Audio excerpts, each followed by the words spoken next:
What's up guys, welcome back to another video. Today I want to talk about a topic that I believe a lot of people tend to struggle with, and that is feeling like you're not enough. But before we get into that, I want to show you my workout of the day, and I did this at my job. I'm lucky enough to have a gym there, so let me show you guys what I did today.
Alright guys, so that was the workout of the day. As you can see, I did upper body today. Before the quarantine, I used to work out alone and especially at home. But since the quarantine, I have been working out with my co-worker, and I kind of like it. Sometimes it's fine to just, do it by yourself, because then I have more focus. I just put my headphones on and, I'm good to go. But this is also very, very nice if you have someone who's serious about lifting also. So yeah, I think I might do that more often in the future, like when the gyms reopen, and see how that goes. Alright, so I want to get into the topic I talked about at the beginning of the video, and that is not feeling good enough or not feeling worthy. I want to say that you are enough. The fact that you're on this planet, breathing, alive, means that you are enough. Yeah, you don't have to do anything extra to be deserving and to be enough. A lot of times these feelings arise because of childhood experiences or other experiences, negative experiences that took place in your life. And basically it's more the meaning you give to these events. Maybe you were bullied, or you had different relationships that ended, or divorces, and you never got to the point that you restore your self-love and self-esteem. And all the negative things you say about those events, they kind of become a part of you.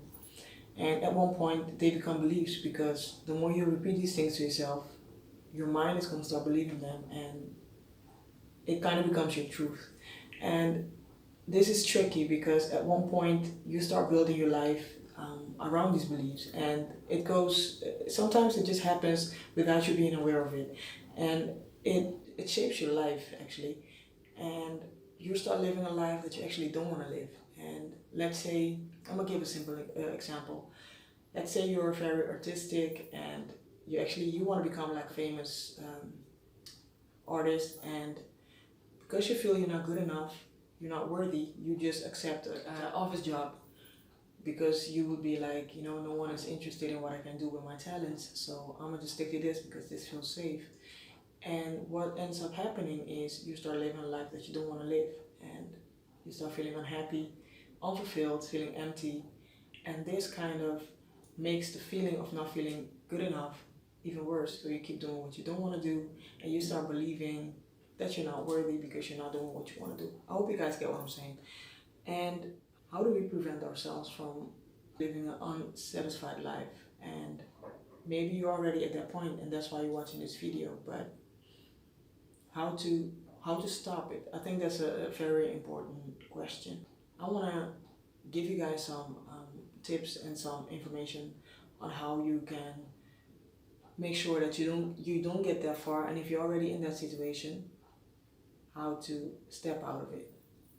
So one of the important things to do is to start being aware of your self-talk and your thoughts. The things you say to yourself will either build you or break you. So your mind believes everything you tell it, so you might as well say positive things to yourself. But being aware of your thoughts, you can, with the help of journaling, you can accomplish this. And that's why I say that journaling is one of the most important things to do, because you write down the things you tell yourself, and like, let's say maybe once a week you read back what you wrote, and if you do this correctly, at one point you start recognizing and seeing patterns in the way you talk to yourself, or in this case the way you write things down. And when you recognize these patterns, you can start thinking about how to change them. And for my personal experience, I can tell you that if you're so deep in a situation that you kind of lose the perspective, and what I'm trying to say is that maybe with the help of a life coach or a counselor, you can start working on those patterns. So that's one way to do it. That is by journaling, becoming aware of your thoughts and writing them down and recognizing the patterns. And the second way to do that is you need to shift your focus. What I mean by this is